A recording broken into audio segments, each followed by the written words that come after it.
네, 마지막 당부라는 제목으로 하나님의 말씀 전하도록 하겠습니다. 오늘 다 아는 장면이죠. 예수님께서 마지막으로 승천하시는 장면이에요.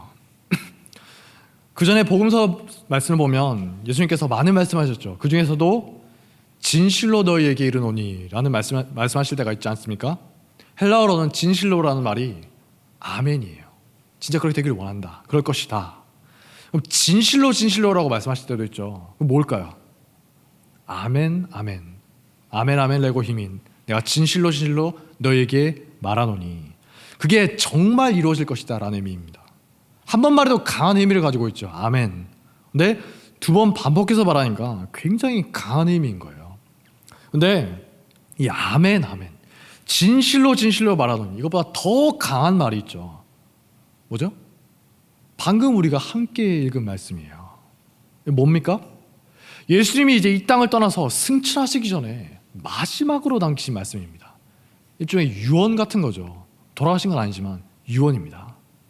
우리가 살아가면서 최근에도 죽음을 봤지만 여러 사람의 죽음을 보지 않습니까? 앞으로도 계속 볼 거예요. 우리 모두는 부모님을 비롯해서 형제자매 여러 사람들을 끊임없이 떠나보내면서 살아갑니다. 갑자기 사고로 돌아가신 게 아닌 이상 누구나 마지막으로 어떤 말을 남기지 않습니까? 죽기 전에 자녀들에게 혹은 주변인들에게 친구들에게 하다못해 사역자에게 여러 유언을 남기기 마련이에요. 우리도 언젠간 다 죽기 마련입니다. 그때 마지막으로 무슨 말을 남기겠어요? 죽기 전에 마지막으로 제정신일 때 내가 사랑하는 사람들이 이 땅에 이 세상에 내가 존재했다 하면서 뭔가 말을 남긴다면 무슨 말을 하시겠습니까? 저는 아직까지 무슨 말을 할지 고민이 되더라고요. 무슨 말을 할까? 사람마다 차이는 있겠지만 다들 가장 중요하게 생각하는 그런 말을 하지 않겠어요? 설마 마지막에 떠나면서 치킨 먹고 싶다 이런 말 하진 않겠죠. 설마 그런 사람 없을 거예요. 아이들에게 당부하는 말이라거나 평소에 미워한 사람을 용서하는 말이라거나 하여튼 마지막으로 남기는 말에는 그 사람의 가치관과 인생이 담겨있기 마련이에요.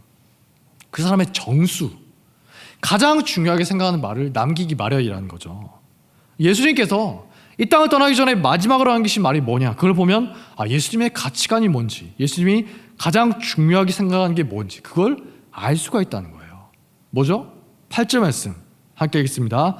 시작. 오직 성령이 너에게 임하시면 너희가 권능을 받고 예루살렘과 온 유대와 사마리아와 땅끝까지 이르러 내 증인이 되리라 하시니라. 아멘.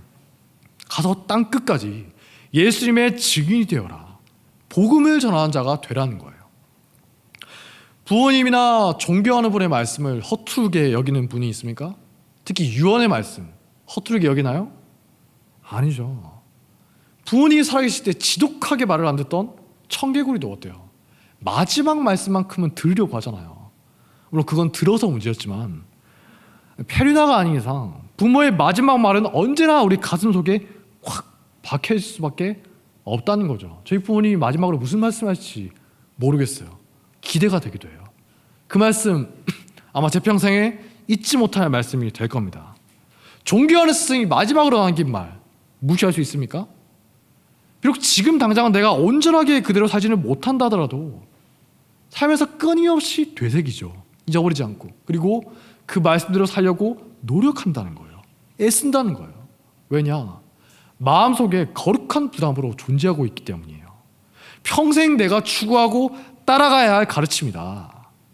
그리고서 이제 내 자녀나 제자들이 있으면 그 가르침을 되물림하려고 내가 스승님께 받은 말씀인데 너희도 새겨들어라. 이렇게 하는 게 자연스러운 모습이지 않습니까? 마찬가지로 오늘 예수님이 이 땅을 떠나면서 마지막으로 남긴 말씀은 모든 믿는 자들의 마음속에 깊이 박혀서 거룩한 부담으로 작용해야 한다는 거예요. 그게 믿는 사람들의 자연스러운 모습이라는 거죠. 억지로 하는 게 아니라. 요즘 분위기가 어떻습니까? 전도하는 게 쉽나요? 전도하고 오신 분들이 계실 텐데 많은 거절을 당하셨을 거예요. 선교 가서 잘 들어줍니까? 사형리 오형이 전하면 잘 들어줘요? 아니죠. 정말 많은 거절을 당할 거예요. 심지어 수모를 긋기도 합니다. 사실 이미 오래전부터 우리 사회에는 복음 전하는 것에 대해서 부정적인 분위기가 굉장히 강한 것 같지 않습니까? 관계 전도도 어때요? 어려워요. 잘 지내다가도 때가 됐나 싶어서 종교적인 이야기 꺼내면, 특히 기독교적인 이야기 꺼내면 뭔가 분위기가 싸해지지 않습니까? 그런 이야기 왜 해? 이런 느낌으로. 만약에 그런 느낌이 없으면, 그런 적이 없으면 이따가 나가시면서 감사한금 하시면 바랍니다.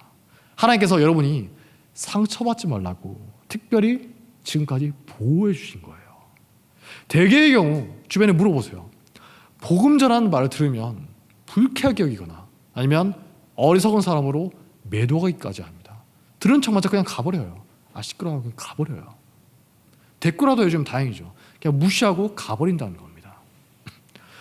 제가 군대 있을 때 생각해보면 복음을 전하는 건 고사하고 교회 간다는 거 하나만으로도 찍히고 불이익을 받아야 하더라고요. 제가 군생활 그렇다고 못한 게 아니거든요. 성실하게 정말 제 인생 중에 그렇게 긍정적인 때가 있었을까 싶을 정도로 다른 거 다 잘한다 하더라도 교회 가는 거 하나만으로도 뭔가 안 입곱게 바라보고 시비를 걸고 가끔씩 불러내서 막 때리기도 하고 남들보다 일을 시켜도 더 시키고 너 교회 갔잖아 더 해. 그런 경험이 정말 많았을 것 같습니다. 복음을 전하기는커녕 매주 교회 가는 것 자체가, 견뎌내는 것 자체가 이 투쟁의 연속이었다는 거예요. 지금 다 용서했습니다. 나중에는 진짜 돌아가면서 막 대놓고 시험하듯이 물어봐요. 너 오늘도 교회 갈 거야? 예라고 하기만 해봐. 이런 느낌으로 일부러 물어보는 거예요. 그럼 제가 또 어떨까요? 또 고지식하게 예, 갈 겁니다. 이러고 이제 또 한동안 계속 고통받는 거예요. 그 자리에서 막 걷어차거나 아니면 막 귀싸대기 때리거나 그러지 않으면 다행이에요. 욕만 들으면 제가 솔직히 좋아했어요. 한 귀로 또 한 귀로 흘리면 되니까. 와, 오늘은 그냥 욕만 하고 그냥 넘어가는구나. 할렐루야, 감사합니다. 이랬는데 보통 이제 그렇게 넘어가지 않는 경우가 있었던 거죠. 나중에 이제 상병쯤 되니까 크게 건드리진 않더라고요. 1년쯤 지나니까 친한 고참들이 쉴드 쳐주는 경우가 있었어요. 야, 쟤 평소에 열심히 할 거 하고 다 잘하잖아. 나도 그냥 교회 가는데 왜 그래 건드려. 1년이 지나서요. 와, 자, 지금 생각해도 왜 그렇게까지 교회 가는 걸 싫어하고 괴롭혔나 모르겠어요. 평소에 친하게 지내던 고참들인데 사이가 나쁜 사람이 아닙니다. 친한 사람들인데 교회 일로 엮이면 갑자기 사람이 어느 날 돌변하는 거예요. 뭘 그렇게 잘못했다고. 그래놓고 또 시간이 지나면 잘 지내요. 나쁜 사람이 아니에요. 잘 지내요. 지금까지도 연락하고 지내는 사람들이 있습니다.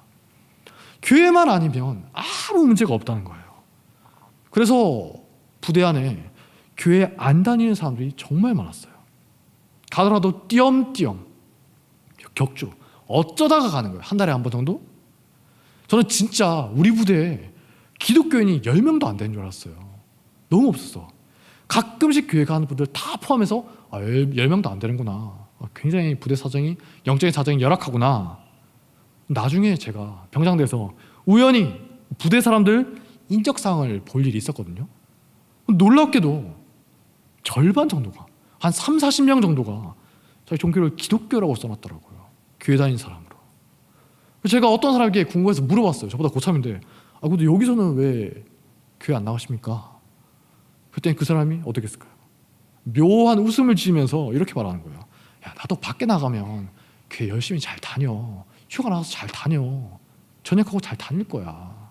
너무 그러지 마. 제가 했던 것이 유독 심했는지는 모르겠습니다. 하지만 어쩌면 그게 오늘날의 시대 정신인지도 몰라요. 정도의 차이는 있겠지만 교회 다닌다, 복음을 전한다 하면 어때요? 노려보거나 한심하게 바라보는 게 오늘날의 분위기인 거죠. 직장에서도 그렇고 사회 나가면 그렇잖아요. 그게 누구 때문이다, 뭐 때문이다 많은 말을 할 수는 있겠지만 오늘은 겉으로 드러난 그런 현상에 집중하는 게 아니라 본질에 집중하는 시간이 되었으면 좋겠어요. 제가 생각해도 신기해요. 지금 생각해도 15년 전쯤인데 그때 저 외에 누구도 저녁 예배 나간 사람이 없었거든요. 오전 예배도 어쩌다가 참석합니다. 나만 왜 꾸역꾸역 계속 갔을까? 지금 생각해보면 내가 왜 그랬을까? 신기해요. 현실적인 문제라거나 내 유익을 위해서라면 안 가면 그만이죠. 안 받으면 그만이지. 가는 게 바보예요. 다들 안 가는데 교회만 안 가면 고참들에게 인정받고 사랑받으면서 편하게 군생활 할 수 있는데 굳이 교회 가겠다고 해서 지금까지 벌어놨던 점수 다 까먹는 거예요. 일주일 동안 벌어놨던 거 다 까먹는 겁니다. 가지 말라고 하는데 왜 가? 꾸역꾸역 간다고 하니까 개기는 것처럼 보이잖아요. 그 사람들한테. 교회만 가지 마. 저 가야 됩니다. 왜 그랬을까? 어떤 이익을 위해서가 아니라 마땅히 그래야 되는 거니까. 하면은 뭐가 좋고 이런 게 아니라 당연히 해야 하는 거니까 할 뿐이다. 이런 생각 때문에 계속 갈 수가 있었던 것 같아요. 그래도 예배는 참석해야지. 만약에 제가 교회를 가면은 뭔가를 얻을 수가 있다, 이런 거였으면 저도 안 갔을 것 같아요. 솔직히 말해서. 왜 이딴 취급받으면 내가 가야 되나? 공휴일에 그냥 누워서 쉬고 놀기 바쁜데 교회는 무슨 교회냐? 다들 안 가는데 나만 튈 필요가 없잖아요. 너만 왜 교회 가? 심지어 교회 다니는 어떤 사람이 나한테 뭐라 하더라고요. 야, 나 누군 안 믿는 줄 아냐? 너만 잘났냐? 그런 게 제일 힘들더라고요. 믿는 사람이 그러니까. 휴가 나가서는 잘 가면 되지. 그 부대 안에서 안 가는 거 누가 알겠어요? 지금까지도 마주친 사람 아무도 없습니다. 혹시 뭐 인터넷에서 본 사람 있을지 모르겠는데 아무도 간 사람 없었어요. 그냥 그렇게 해야 하는 것 같으니까 했다는 거죠. 이게 문제가 아니라 의미의 문제였다는 겁니다. 물론 자꾸 시달리다 보면 어때요? 사람인지라 때때로 화가 나는 거죠. 하나님한테 기도하다가 그러는 거예요. 하나님, 제가 왜 이딴 취급받으면서 교회에 계속 나와야 됩니까? 저는 그래도 저 사람들과 다르게 오려고는 하잖아요. 제가 그렇게 기도했잖아요. 하나님, 오늘 정예배 마치고 가면 맞지만 않게 해달라고. 욕만 들으면 제가 그냥 넘어가겠습니다. 근데 왜 자꾸 이렇게 힘들게 하십니까? 자꾸 이러시면 저도 다음 주에 안 나오려고 합니다. 하나님과 정말 그런 씨름을 많이 했던 것 같습니다. 솔직히 기도하면서 제가 심한 말도 좀 많이 했습니다. 근데 많이 순화시켜서 그냥 이런저런 불만을 토해냈던 기억이 난다는 거죠.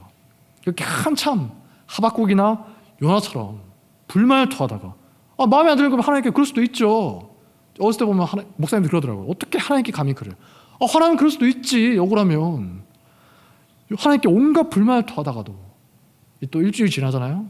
주일이 되면 인간은 망각의 동물이라고 또 깜빡하고 예배에 갔다가 돌아와서 온갖 모욕을 당하고 다음 주에 안 가. 계속 반복되는 거예요. 그래도 훈련이랑 겹쳐서 어쩔 수 없이 못 갈 때 말고는 늘 갔던 것 같아요. 뭐에 홀린 듯이. 하나도 이익되는 거 없고 불이익만 있는데 그렇게 해야 하니까 하는 거다. 정말 강력하게 머릿속에 잡아 있었던 것 같아요. 지금 생각해도 왜 그랬는지 모르겠어요. 그게 내가 마땅히 해야 될 바다. 마찬가지로 우리가 복음을 전하는 것도 어떻습니까? 교회 밖에 어떤 사람들이 우리를 냉소적으로 바라보면서 비웃으면서 말하죠. 너희들 복음 전하는 거 교인 늘려서 헌금 많이 받으려고 그런 거 아니냐? 교회 숫자를 늘려서 힘을 늘려서 사회에 영향력을 행사하려고 그런 거 아니냐? 사람들에게 보이기 위해서 그런 거 아니냐? 아니면 교회 안에서 돋보이기 위해서 그런 거 아니냐? 그런 겁니까? 아니죠. 그런 의도로 전하는 분이 있을지는 모르겠어요. 근데 그거 아닙니다.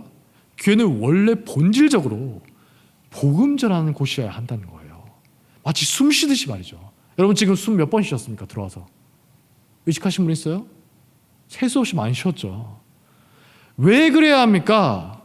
그렇게 해서 무슨 이익이 있다는 겁니까? 숨 쉬는 때 무슨 이유가 필요해요? 그냥 쉬어.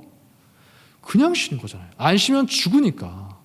이걸 하면 뭐가 좋고 이런 생각 하면서 숨 쉽니까? 그냥 본능적으로 숨 쉬잖아요. 밥 먹는데 이유가 있어요? 그게 당연한 거니까. 살기 위해서 먹죠. 화장실에서 이런 말씀 드려 죄송하지만 화장실에서 배출하는 건 어때요? 일일이 이유를 따져서 하는 분 있습니까? 내가 지금 화장실에 가고 싶은 건 왜 그럴까? 이걸 하면 나에게 무슨 이익이 있을까? 계속 그런 생각하고 있다가는 큰일 납니다. 그냥 본능적으로 하는 거예요. 마찬가지로 복음을 전하는 것도 교회가 교회답게 존재하기 위해서는 반드시 필요한 거니까. 일종의 본능이라는 겁니다. 존재의 일화라고 하죠. 소금이 짠맛을 잃어버리면 어때요? 쓸모없으니까 버려져서 밟힌다고 하죠. 존재의 의미를 잃어버렸기 때문입니다. 마찬가지로 교회가 예배드리고 복음 전하는 가장 본질적인 거에 소홀히 한다면 하나님 보시기에 존재의 의미를 잃어버린 거나 마찬가지라는 거예요. 맛을 잃은 소금이라는 겁니다. 물론 세상 사람들은 그런 교회를 보면서 박수 쳐줄 거예요. 와, 잘한다. 저 교회는 정말 오늘날 보기 드문 점잖은 교회야. 듣기 싫고 불쾌한 말 하지 않잖아. 요즘 세상이 어떤 세상인데 아직도 예수천국 불신족 같은 그런 소리 하고 있냐? 그런 한심한 소리 하냐? 저 교회 좀 보고 닮아봐라. 전도 같은 쓸모없는 거 하지 않잖아. 정말 우리 사회에 잘 녹아든 훌륭한 교회지 않니? 방송국에서 인터뷰도 하겠죠. 신문에도 나올 거예요. 가끔 그런 교회들 목사들이 있죠. 칭찬도 받을 거예요. 세상의 영광을 누릴 겁니다. 근데 하나님 보시기에 어떻다고요? 숨을 쉬지 않는 교회다. 마치 시체와 같은 상태라는 겁니다. 왜죠? 예수님이 마지막으로 남기신 말, 진실로 진실로 이르노니 라는 말보다 훨씬 더 중요한 강하게 말씀하신 소명의 말씀을 무시하고 있기 때문이에요. 우리가 주변 상황을 살펴보면 어떻죠? 복음에 적대적이죠. 결코 전할 수가 없습니다. 전하지 않는 게 솔직히 말해서 지혜로운 자세예요. 전하면 싫어하는데 왜 굳이 건드려서 부스럼을 만듭니까? 싫어하는데 왜 전해요? 사서 욕먹는 거죠. 그래서 오늘날 전하지 않는 교회들이 있습니다. 신학교에서도 대놓고 그렇게 가르치기도 해요. 전도하지 마라. 이전처럼 그렇게 전도하지 마라. 하나님의 선교, 미시오 데이라는 말 들어보셨죠? 근데 그걸 이상하게 이해하는 분들이 있어요. 뭐냐? 복음을 전하는 건 이제 시대에 뒤처진 방식이다. 이제는 믿지 않는 사람들을 우리가 존중해야 된다. 우린 존중하지 않는 것처럼. 불신자들이 기분 나빠할 그런 말은 하지 않아야 된다. 그들의 종교를 존중해야 된다. 때때로 하나님이 정말 기적적으로 바울에게 했던 것처럼 믿지 않는 사람들에게 역사하실 때가 있다. 그러면 우리는 그런 사람들에게 찾아가서 복음을 전하면 됐지. 굳이 복음을 거부하거나 믿지 않는 사람들에게 가서 듣기 불편한 말을 해서는 안 된다. 제가 한 15년 전쯤에 어떤 신학교 다닐 때 유행하던 선교 신학이었어요. 그런 것도 신학이라고 하더라고요. 근데 그걸 좋다고 연구하던 신학생들이나 교수들이 꽤 많았던 걸로 기억합니다. 미시오 데이, 하나님의 선교, 하나님께서 선교하신다. 이전에 하던 구닥다리 방식이 아니라 세상 사람들을 불편하게 하는 방식이 아니라 지극히 합리적이고 이성적으로 세상 사람들도 납득할 만한 방식으로 전하자는 거예요. 무시무시하죠. 근데 점점 교회에서도 그런 식으로 생각하는 사람들이 생긴다는 거예요. 신학교에서 그렇게 배운 사람들이 사역자가 되고 서서히 교회를 물들여 나갑니다. 그리고 듣는 교인들도 어때요? 코로나도 퍼지고 교회 상황도 힘든데 사람들이 그런 거 듣기 싫어하는데 뭘 그렇게까지 전합니까? 우리가 존중해야죠. 교회는 할 일이 많잖아요. 무슨 딴 거 제쳐놓고 그런 거 복음 전하고 있어요. 관계 전도가 중요하지. 무슨 선교입니까? 아직도 예수천국, 불신지옥 같은 시대착오적인 소리를 하느냐? 정신 차려라. 이렇게 말하는 분들이 있어요. 자기 딴에는 일침을 가하는 겁니다. 그렇게 말할 때마다 어때요? 주변에서 박수 쳐주죠. 뉴스에도 나와요. 신문에 실려요. 잡지에 나와요. 환호해 줍니다. 더 신나서 우리 같은 사람들 향해서 정죄하는 말을 하는 그런 걸 본 기억이 있습니다. 목사들이 그러더라고요. 그리고 교인들이 박수 쳐주고 있어요. 근데 여러분 생각해 보세요. 언제 세상의 복음에 대해서 호의적일 때가 있었습니까? 착각하면 안 돼요. 일시적으로 아주 잠깐 그런 시절이 때때로 있을지는 모르겠지만 거의 항상 세상은 복음에 대해서 적대적이었죠. 예수님의 제자들 어땠습니까? 갈릴리 이단이라는 소리를 들었어요. 당시에 갈릴리란 말이 어떤 의미죠? 비하하는 의미를 가지고 있습니다. 너도 갈릴리인이야. 갈릴리에서 무슨 선지자가 나냐? 정신 차려라. 극도로 경멸하고 혐오하는 의미를 담아서 갈릴리 이단이라고 부른 거예요. 그게 기독교의 시작이었어요. 예수를 믿거나 예수를 전하면 유대 사회에서 축출될 각오를 해야 됐다는 거예요. 그 후에 로마에 점점 퍼지지 않습니까? 호의를 얻었나요? 아니죠. 로마에서 나중에 뭐라고 불렀습니까? 기독교는 노예의 종교다. 로마에 많은 종교가 있었는데 기독교는 천한 노예들이나 믿을 법한 종교라는 겁니다. 무식하고 가진 게 없는 천한 자들이나 믿을 법한 한심한 종교라는 거죠. 기독교인 되면 어떻겠어요? 사회적인 눈총을 받아요. 아니 왜 하필 그런 걸 믿으십니까? 많은 종교가 있는데. 무시받는 게 당연한 거였다는 거예요. 로마 지식인들이 볼 때 저런 걸 대체 왜 믿지? 이해할 수가 없었다는 겁니다. 그러다가 마치면 어떠죠? 음해까지 당해요. 기독교인들은 반역자들이다. 왜죠? 다른 모든 사람들은 로마 황제를 신으로 숭배하는데 기독교인들은 황제 숭배를 철저하게 거부하는 겁니다. 황제도 사람일 뿐이다. 죽을 죄인이다. 이렇게 하는 게 어때요? 국가 반역자로 보이지 않겠습니까? 그리고 마침내 어떻죠? 식인종으로 몰리기도 해요. 농담으로 하는 말이 아니라 진짜 그래요. 우리가 성찬식 할 때 예수님의 몸과 피를 먹고 마신다 이렇게 말하죠. 그거 듣고서는 좀 사람 잡아먹나 보다 이렇게 생각하는 거예요. 그러면서 탄압하는 거예요. 로마인들이 인신공양을 굉장히 혐오했거든요. 이방인들의 종교다 하면서 인신공양을 미워했는데 기독교인들이 인신공양한다고 하면서 막 핍박하는 거예요. 심지어 기독교인들은 신을 믿지 않는 경건하지 않은 자들이다 이렇게 비판하기도 합니다. 그때 얼마나 많은 신들이 있었습니까? 그리스 로마 신들. 근데 기독교인들이 예수님에는 어때요? 전부 다 가짜다, 우상이다. 그러니까 열받잖아요.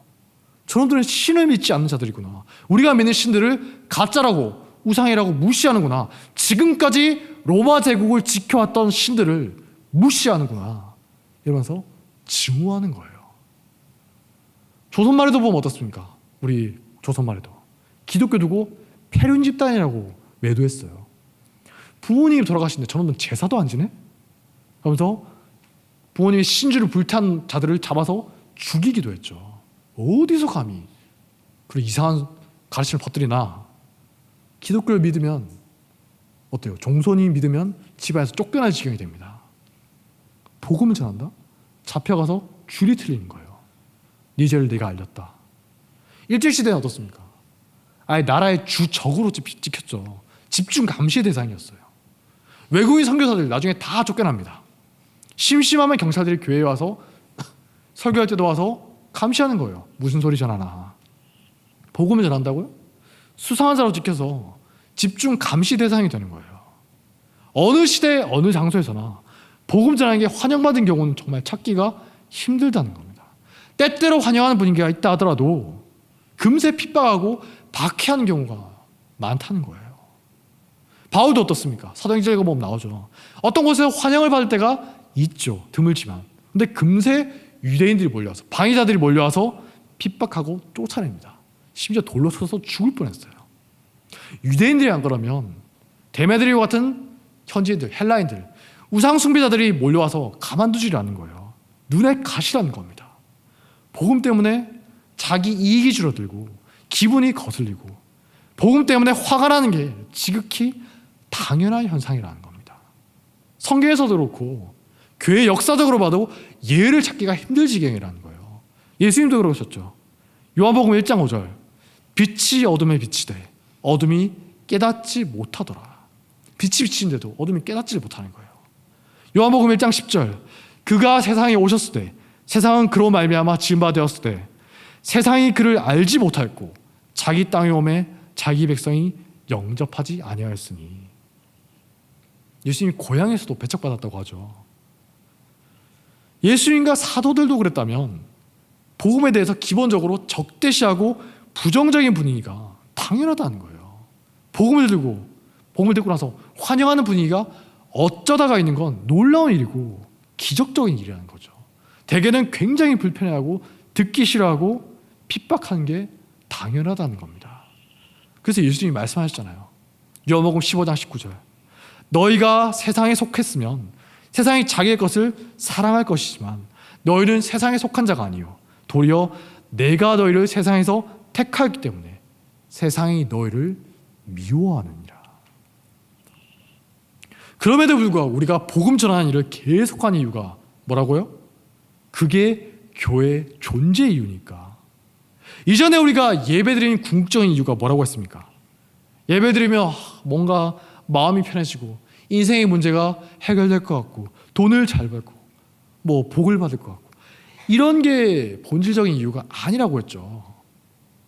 출애굽기 19장 6절 말씀, 너희가 내게 대하여 제사장 나라가 되며 거룩한 백성이 되리라. 이 말씀에 근거해서 예배드리는 게 교회의 가장 중요한 근본이라고 했어요. 어떤 불이익과 어려움이 예상된다 하더라도, 세상이 아무리 조롱하고 핍박한다 하더라도 예배를 결코 포기할 수 없는 이유는 교회가 교회되기 위해서는 반드시 예배가 지켜져야 하기 때문이라는 거죠. 오늘 또 하나의 중요한 이유를 발견했습니다. 뭡니까? 복음 전하는 거예요. 땅끝까지. 주님 다시 오실 때까지 성령의 도우심을 힘입어서 예수 그리스도의 증인이 되어야 한다는 거죠. 이게 교회를 교회되게 하는 가장 중요한 것이에요. 예배라는 근본이 없으면 교회가 교회답지 못하다고 했죠.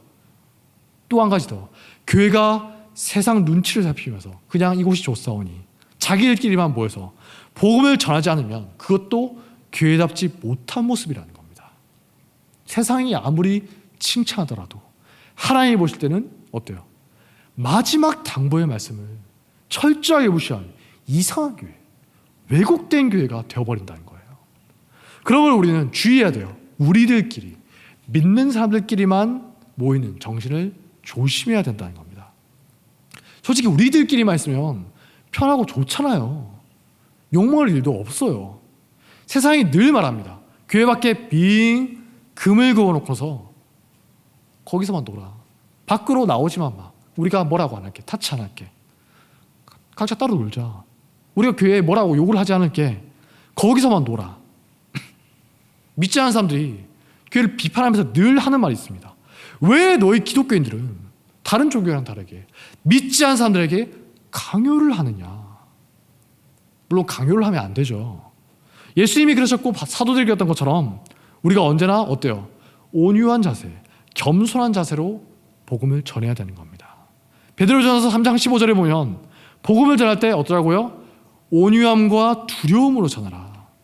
내 인간적인 교만과 혈기로 하나님의 복음을 가리지 말아야 한다는 겁니다. 무례하게 전하는 내 자세 때문에 욕먹으면 그게 뭐예요? 내 잘못 때문에 하나님의 복음을, 이름을 더럽히는 거잖아요.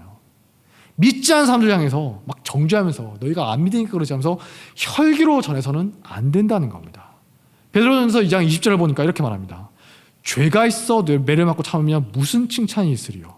그러나 선을 행함으로 고난을 받고 참으면 이는 하나님 앞에 아름다우니라. 내 부족함 때문에 실수하지 않도록 조심해야 한다는 거예요. 아시겠죠? 하지만 우리가 분명히 온유하게 겸손한 마음으로 조심스럽게 전하는 것조차도 강요라는 이름으로 욕먹을 때가 있다는 거예요. 왜 너희는 교회 밖을 나와서, 선 밖을 나와서 다른 사람들에게도 믿으라고 하느냐. 손가락질을 받고 있지 않습니까? 기뻐하고 즐거워하십시오. 예수님이 말씀하셨습니다. 나로 말미암아 너희를 욕하고 박해하고 거짓으로 너희를 거슬러 모든 악한 말을 할 때에는 너희에게 복이 있나니 기뻐하고 즐거워하라. 하늘에서 너희의 상이 큼이라. 너희 전에 있던 선지자들도 이같이 박해하였느니라. 우리가 교회됨을 위해서 마땅히 해야 될 바를 위해서 하다가 욕먹고 핍박을 받는다? 오히려 자랑스러워하고 기뻐해야 할 일이라는 거예요. 하나님 보실 때도 큰 상급이 우리를 기다리고 있다는 거죠. 예수님과 사도들과 우리 믿음의 선배들이 모두 다 그런 일을 겪었다는 겁니다. 그런데 어때요? 현실적으로 우리가 아무리 소명에 집중하려고 해도 우리 모두가 D.L. 무디 같은 사람이 될 수는 없죠. 교회에 보면 전도 정말 잘하는 분들이 있지 않습니까? 우리 모두가 그런 사람이 될 수는 없어요. 내가 전했더니 내가 전하니까 많은 사람들이 눈물을 흘리면서 돌아오고 회개하고 이런 분 계십니까? 선교 갔다 오면 그런 놀라운 간증하는 분들 있죠. 간증 듣고 가면 됩니까? 저는 첫 선교 와서 엄청난 배신감을 경험했어요. 왜 간증대로 안 되지? 하나님 왜 이러십니까? 저한테 왜 이래요? 나중에 혹시 기회가 되면 제가 그 아픔에 대해서 이제 설교할 일이 있을 텐데 너무 힘들더라고요. 왜 나는 안 되지? 저 사람은 전했더니 다 믿는 거고 당연히 다 그래야 되는 것처럼 기도하면 다 되는 것처럼 한다는데 나 이거 뭐예요? 전했는데 믿고 돌아가는 사람도 있습니까? 하나님께 감사하십시오. 많은 경우에, 저만 그런 줄 알았는데 많은 경우에 복음을 전하면 전할수록 내가 얼마나 연약하고 부족한가 정말 뼈저리게 느끼게 된다는 거예요. 내가 가진 지식이 얼마나 부족한가, 내가 말을 이렇게 못했나, 내가 얼마나 사람을 대하는데 서투른가, 내가 얼마나 상처받기 쉬우고 거절에 익숙하지 못한가. 복음을 전한 횟수만큼이나 선교를 간 횟수만큼이나 실패의 기억도 많다는 겁니다. 그래서 많은 분이 제가 예전에 그랬던 것처럼 낙심해버리죠. 어떤 사람은 그냥 전하는데도 막 회개하고 돌아온 역사가 일어나는데, 저렇게 당당하게 간증을 하는데 나는 왜 이래? 나는 왜 이렇게 못 전하는 거지? 너무 힘든 거예요. 자꾸만 옆에 있는 사람과 비교하게 되죠. 간증하는 분들의 경험과 비교하게 되고 자괴감에 빠진다는 겁니다. 근데 우리만 그런 게 아니에요. 전도의 화신 같은 사도 바울도 자기 연약함 때문에 엄청난 고통을 겪었구나. 우리가 그걸 성경 말씀을 읽어보면 알 수가 있다는 겁니다. 고린도후서 10장 10절을 보면 바울이 이렇게 고백합니다.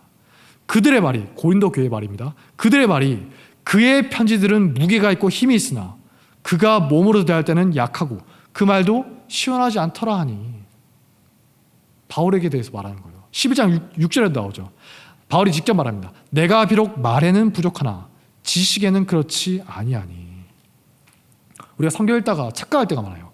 바울이 생각보다 말을 별로 잘 하지 못했던 것 같습니다. 자기가 그렇게 말하잖아요. 내가 말에는 좀 부족하지만. 당시에 헬라 사회잖아요. 헬라 사회에서는 수사, 말을 잘하는 게 최고의 미덕이었어요. 말 못하면 진짜 무시당하는 겁니다. 그래서 말 잘하는 걸 배우기 위해서 학원에 비싼 돈 주고 가서 배울 정도였어요. 말을 못하니까 전도할 때 어떻게 했어요? 아이, 그냥 가 하면서 대놓고 비우는 사람들이 많았겠죠. 심지어 바울이 전도한 교회, 고린도 교회에서도 바울이 전하는 말 직접 듣고 나서 막 수군거리는 사람들이 막 생기는 거예요. 말을 왜 저렇게 못해? 저게 뭐야? 지금으로 치면 목사님이 설교를 끔찍하게 못하는 겁니다. 너무 재미가 없어요. 바울이 나중에 설교할 때 어때요? 유도고라는 청년이 바울 설교 듣다가 얼마나 지루했으면 꾸벅꾸벅 졸다가 추락해버렸죠. 자기가 세운 교회에서 이런 취급을 받을 정도니까 이방인들에게 전도할 때, 안 믿는 사람에게 전도할 때 어떻겠어요? 끔찍했겠죠. 말을 잘 못하는 단점도 있지만 또 하나 더 육체의 가시가 있지 않았습니까? 사탄의 사자라고 부를 정도니까 복음 전할 때 치명적인 문제가 있었다는 겁니다. 고린도후서 12장 7절부터 보니까 바울이 이렇게 말합니다. 여러 계시를 받은 것이 지극히 크므로 너무 자만하지 않게 하시려고 내 육체의 가시 곧 사탄의 사자를 주셨으니 이는 나를 쳐서 너무 자만하지 않게 하려 하심이라.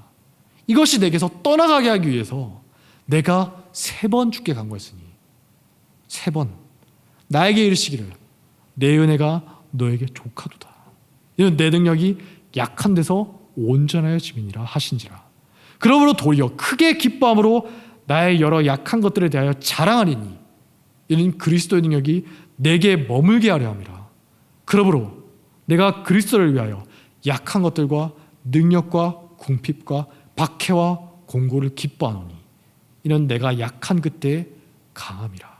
아멘. 우리들 중에 바울처럼 연약함을 뼈저리 느낀 사람도 없을 거예요. 바울처럼 실패를 많이 겪은 사람도 없을 겁니다. 몇 년 동안이나 돌아가면서 선교했잖아요.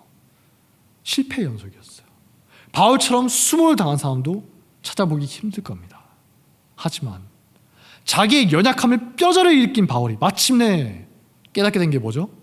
내가 약한 그때 그리스도의 능력이 온전하게 드러나는구나.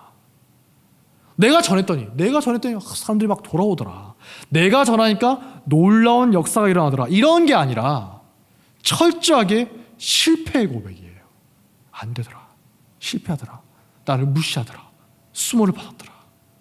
바울의 간증은 자기 연약함과 실패로부터 하나님의 능력이 어떻게 드러나는가 그걸 잘 보여준다는 거죠. 실제로 디모데 후서를 보면 바울의 사역이 마치 실패로 끝난 것처럼 보입니다. 바울이 고백합니다. 말년에 바울 곁에 남아있는 사람이 거의 없어요. 수많은 사람들이 복음을 저버리고 떠나버렸어요. 현상만 보고 결과만 보고 평가하는 사람은, 생각하는 사람은 낙심할 수밖에 없죠. 아, 바울이 실패했구나. 바울의 사역이 말년에 철저하게 실패한 것처럼 보입니다. 근데 바울이 고백하죠. 디모데후서 4장 7절. 나는 선한 싸움을 싸우고 나의 달려갈 길을 마치고 믿음을 지켰으니 이제 오로는 나를 위하여 의의 면류관이 예비되었으므로 주 곧 의로운 재판장이 그날에 나에게 주실 것이라. 내게만 아니라 주의 나타나심을 사모하는 모든 자에게도 되라. 소망이 넘치는 고백이에요. 바울은 자기 사역이 결코 끝난 게 아니라는 걸 알고 있었다는 거예요. 아까 우리가 봤던 미시오데이, 사이비 같은 선교 신학이 아니라 진짜 하나님의 설교, 하나님의 선교, 미시오데이가 뭔가 그걸 알고 믿고 있었기 때문에 이유로는 어때요? 자기는 이제 곧 죽지만 하나님께 모든 걸 맡기고 평안하게 즐거운 마음으로 하나님께서 주실 상급을 기대하면서 있을 수가 있었다는 거예요. 실제로 바울이 뿌린 씨앗, 그땐 다 죽은 것처럼 보이는데 어때요? 전 세계로 퍼져서 누구보다도 많은 열매를 맺게 됐죠. 지금 선교하면 바울부터 떠오르지 않습니까? 다 죽은 것처럼 보였어요. 바울이 살아있을 때는. 아, 다 죽고 다 실패했구나. 근데 바울이 뿌린 복음의 씨앗들이 결코 사라지지 않고 하나님의 선교에 쓰임받게 됐다는 것이죠. 이처럼 우리가 선교하고 전도할 때도 마찬가지라는 겁니다. 많은 어려움이 예상되고 있습니다. 코로나가 다시 유행한다는 말도 있고 현지 주민들이 어떻게 반응할까? 몰라요. 우리가 선교하는 걸로 누군가 또 꼬투리 잡아서 시끄럽게 떠들어낼지도 모르죠. 막 손가락질하면서 세계가 어쩌고 떠들라고 하세요. 그러든지 말든지. 우리가 선교한 이유가 뭡니까? 그게 하나님이 승천하시기 전에 하나님이신 예수님이 마지막으로 우리에게 주신 사명이고 교회가 교회되기 위해서 반드시 해야 되는 일이다. 그렇기 때문에 우리가 선교하는 거예요.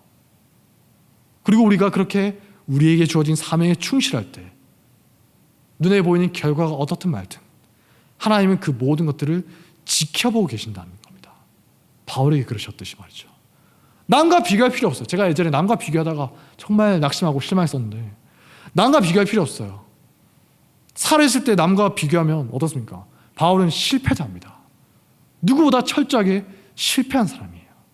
인간들은 겉으로 보이는 것만 판단하고 손가락질하겠지만 실망하겠지만 마음 중심을 보시는 하나님은 그 모든 과정을 우리가 전도했을 때 실패하고 거절당했던 그조차도 헛되이 버리지 않으시고 하나님의 선교에 동참하고 하나님의 선교의 밑거름으로 쓰신다는 겁니다.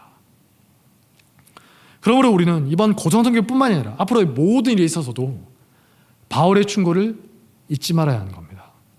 바울의 고백입니다. 고린도전서 15장 58절 말씀. 그러므로 내 사랑하는 형제들아 견실하며 흔들리지 말고 항상 주의 일에 더욱 힘쓰는 자들이 되라. 이는 너희의 수고가 주 안에서 헛되지 않은 줄을 알미라.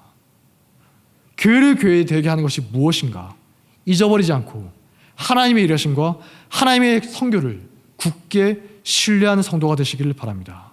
그렇게 할 때 우리는 넘어지고 실망하더라도 다시 일어설 수 있는 바울과 같은 믿음의 사람이 될 수가 있다는 거예요. 이런 잡초 같은 신앙을 가지는 은혜가 세계의 모든 성도들에게 임하기를 주님의 이름으로 축복합니다. 자리에서 일어나겠습니다. 나의 약함은 나의 자랑이요 찬양하겠습니다.